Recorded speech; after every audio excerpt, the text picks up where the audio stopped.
মাত্র ৮ মাস আগে পাঞ্চ নামে একটি বানরের জন্ম হয়। জন্মের পরপরই তাকে ছেড়ে চলে যায় তার মা। সেই থেকে বানরটি একাই বড় হচ্ছে, আর তার সঙ্গে আছে একটি পুতুল। অন্য বানরদের মারধর থেকে বাঁচতে পুতুলকে জড়িয়ে ধরছে পাঞ্চ। সম্প্রতি এমনই একটি ভিডিও সামাজিক যোগাযোগ মাধ্যমে ভাইরাল হয়, যা সাধারণ মানুষের মনে ভীষণ দাগ কাটে।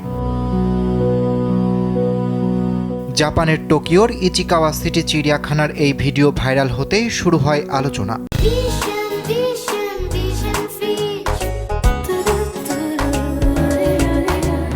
People for the ethical treatment of animals নামের একটি সংস্থা বলেছে, চিড়িয়াখানা কোনো অভয়ারণ্য নয়, এগুলো আসলে পশুদের বন্দিশালা, যেখানে তাদের স্বাধীনতা কেড়ে নেওয়া হয় এবং কেড়ে নেওয়া হয় তাদের সেই স্বাভাবিক সামাজিক জীবন ও বন্য পরিবেশ, যা তাদের প্রকৃতিতে পাওয়ার কথা ছিল। পাঞ্চ নামের ছোট বানরটি এখন ব্যবসার বিষয়ে পরিণত হয়েছে। তার কারণে চিড়িয়াখানার দর্শনার্থী বেড়েছে। আবার যে পুতুলটি সে জড়িয়ে ধরেছিল, সেই পুতুলের বিক্রিও ব্যাপক হারে বেড়েছে। সংস্থাটির এশিয়া অঞ্চলের পরিচালক জ্যাসন বেকার বলেছেন, আসলে ছোট বানরটির কার্যক্রমকে অনেকে কিউট হিসেবে অভিহিত করেছেন, কিন্তু বিষয়টি আসলে একাকিত্ব ও আপনজন হারানোর শোকার্ত এক অবুঝ প্রাণীর যন্ত্রণার প্রতিচ্ছবি।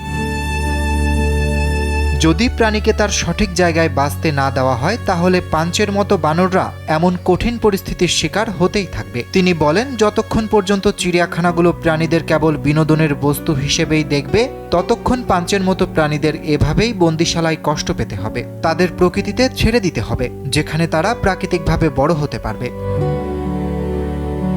সংস্থাটি বলেছে, বানরটির কষ্টকে পুঁজি করে আসলে অনেকে ব্যবসা করছেন, অনেকে তাকে বিনোদনের বস্তু বানিয়েছে। তবে বর্তমানে বানরটি অন্যান্য বানরের সঙ্গে নিজেকে মানিয়ে নিচ্ছে। অরিত্র বাসু, কালবেলা।